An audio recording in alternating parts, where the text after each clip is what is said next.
Maya and Bryn.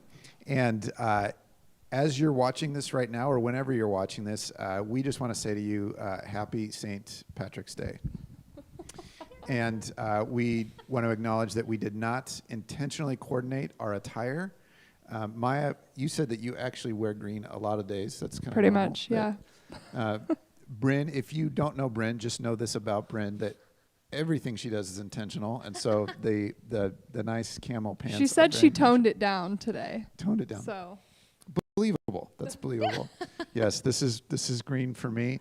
Now Connor is trying to tell us that he did not plan this, but he has both green shirt and green shoes. It feels like I'm making up a story. It does a little bit. It's maybe subconscious. Subconscious. Bryn did mention that it was St. Patrick's Day. We talked about it yesterday, so maybe I woke up just knowing that this was what I was supposed to do.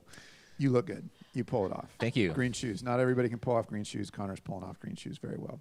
Hey, a couple things I want to hit. One thing real quick, and then I've got a question for us that we just want to kind of dialogue around today that relates to one of the things that we talked about this past Sunday. So first, just real quick, somebody shared with me in the last 24 hours that they got their stimulus check from our government, which is a new thing that our government's doing, is giving us money. We don't want to talk about that, but or share our opinions on that necessarily. But a friend shared with me, hey, we just got our stimulus check, and this person's married, and they just said, hey, we just naturally talked about, hey, what are we going to give from that? And so, and they have a need for it. It's helpful for them. It's meeting a need in their life, and yet at the same time, and it was encouraging to me, not just because I'm a pastor, but because their instinct was to think about, how do I, as a follower of Jesus, handle my money wherever it comes from? And so here's a family, a couple that needs that money, and it's helpful to them right now. And their first thing was to say, how do we trust God with the money that we're getting from the government right now? I know that there are people that tangibly, desperately need stimulus checks right now, and so that coming into their bank account is an answer to prayer. It's meeting a practical, tangible need that they have, paying their mortgage, their rent, gas, car payment, food, taking care of their kids, whatever it might be. And so that's fantastic, and we celebrate that and are grateful for that. There also are a number of folks in our church family that actually don't need the money, and it's showing up in their bank account, and you might be wondering what to do with that. So there are needs all around us, and so you might first think like, oh, a vacation. That's honestly where my mind went. Or here's something new I want to buy, and those are not bad things, but I just want to encourage you to consider also who's in need around you, and then what that means to be a part of a church family as well. So we are currently keeping our lights on and able to continue to do ministry in all of the creative ways that we found that, to be able to pay our staff. Are at about 85% of our projected giving, so we're about 15% behind. So if that's you, if you've gotten the stimulus check and you're like, what do I do with this? I can go here on vacation, can buy this. You can also give here. And so I've been asked that question, and so I just want to answer that if that's popping up, or even just put that in front of you. So that's first thing. Second thing is this, is we talked on Sunday in our series, Words Fall Short, as we're looking at the glory of God. One of the things that we brought up was how phones and screens, which you're probably looking at right now, influence and shape us. Yeah. It's one of the reasons that we're doing this. We want to be on screen, shaping ourselves as a church community to be following Jesus. And so Connor's going to read some statistics that tell us about our phones that is kind of brand new statistics that just come out recently. I got this in an email last week, and I thought was pretty fascinated by these. Yeah. So 4 statistics for you. People spend an average of 37.8 hours a week on a smartphone. Number 2, consumes roughly 100,000 words a week from reading social media feeds. And that's the equivalent to like a 500-page book. A third of millennials have a medically diagnosed anxiety disorder linked to social media activity. And then I have to remember that millennials is millennial. Mm-hmm. So it's not talking about kids or adolescents specifically. Yeah. It's a lot of adults. The oldest millennial turns 40 this year. Wow. It's not me. Yet. It's not addictive. And then last statistic, it says 79% of North Americans self-diagnose as addicted to their screens. These are, yeah. Wait, can you say that last one again? 79% of North Americans self-diagnose as addicted to their screens. Like, yeah, so you clicked a survey bubble that said, I'm addicted to my screen. How does that land? As you hear those stats, what's your first? I think I start by wanting That's from not it. me. I'm not Not that. me. Like, oh, that's really hard for everybody else. And then I start evaluating like my time and my focus, and like if that survey question popped up as, am I a little bit addicted, kind of addicted, totally addicted to my screen or smartphone? Probably an evaluation of my life would indicate like a yes, even if I want to bring in all these caveats of why it's appropriate or not so bad or something like that. So it's a little bit probably embarrassing. That's like maybe my first reaction. So embarrassed. Okay. Maya, you laughed. I just think like, oops, because I know I'm addicted to my phone. Oops. That's okay. Absolutely. Yeah. Well, the first statistic, that's like a full-time job. That's another full-time job. Yeah. Like 37 hours a week. Yeah. That's two jobs, basically, which is really, when you just said that to me, I was like, that's fascinating. But I also think it's interesting. Like, I like to read. I set goals. I have my Goodreads app that I have all my goals and books. And to know that I'm reading a 500-page book every week, potentially, is a little shocking. Like if I shocking, picked like up- I'm impressive, pat on the back, or shocking? like I should put my phone down and pick up an actual book. Okay. Like look at my I don't know. Yeah. It's just fascinating. Yeah. Abby and I are in an ongoing debate with our iPhones the update that comes through. I think it comes through on Sunday morning, and it says your Screen weekly time time, report. and it's Yeah. just we are refusing to believe that. There's no way that is Really? possibly true, and some of it doesn't make sense. It was like I think one recently was like you were down 37% this week, and you were on 27 hours or something. I mean, it just didn't. Like, there's no way that the week prior, our full-time more, job. Yeah. So I don't remember the exact numbers, but so we're probably in that like embarrassed, resistant, like what? Or denial.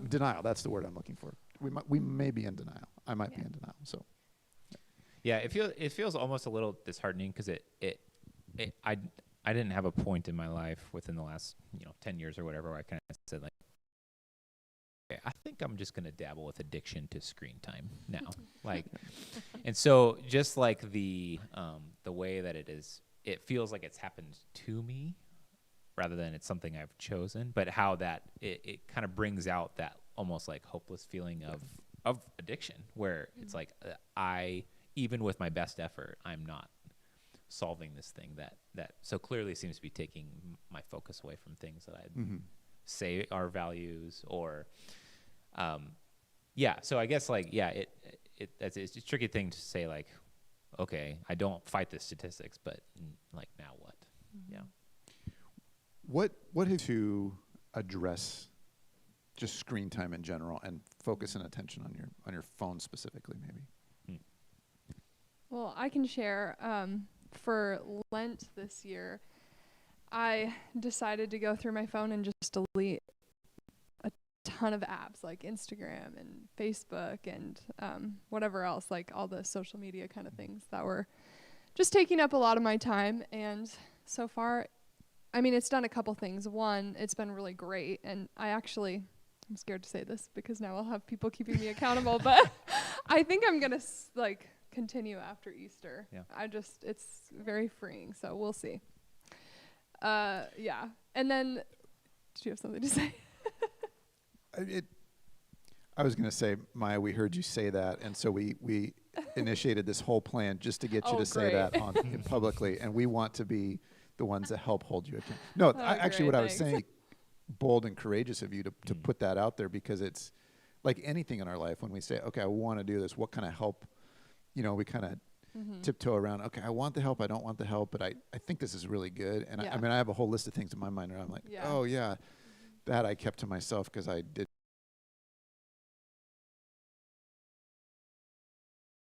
leap. And so I just want to celebrate that. Yeah. Well, the second thing that I think like it's done for me is just helped me realize like how many times I go to my phone just to go to my phone, like not for any particular reason. And so it's just helped me like become more aware of, I don't know, how much time I really was spending, and pointless time, like time that I want to be, like you said, Bryn, doing something different. So it's been good. It's great. I think one of the things I've done, there's two things recently, is I have the do not disturb place, like at 10 p.m. I don't get any more notifications, or, I mean, they come up, I just don't hear them or see them in. But there's also a function that you can disable apps during that time as well. So like I have everything except for like emergency things or whatnot on there. So I've been trying, not always great about it, because you can push the like 15 more minutes button, but you have to be intentional about, I'm clicking this for 15 more minutes. So I've been trying to do that, which has been a bit helpful. But I've also tried to put my phone on my charger on Fridays. So like that's my day off. That's the day I try to Sabbath, or I'm putting into practice that. Not always great at it, not always whatnot, but trying to just keep my phone away so it's not with me. So I can just be intentional with Theo. I can be intentional with just being with my family or whatever. So It's great. trying to just put it away. Yeah, I think like probably it's maybe a little like change I've made, but probably a lens that I've put on in terms of how I think about a screen is I read a book a couple years ago called Tech-Wise Family, and the author basically just paints this picture of technology is at its base level neutral, but how we steward it is really the root issue of how it shapes me or how it can be an effective tool. And so as much as it would be nice to throw the thing out, probably the best thing I've done is just kind of stack it in a list of values, and it's if I try and make or paint or list my values, it's not in the top 10. And so I have things that should be first before a screen. So I've heard you talk about like what's the first thing you do in the morning of reading scripture or spending time with Jesus, and that's like a helpful lens to like if I find myself looking at the thing to go like, oh, is this in line with the kind of person I want to become? Yeah.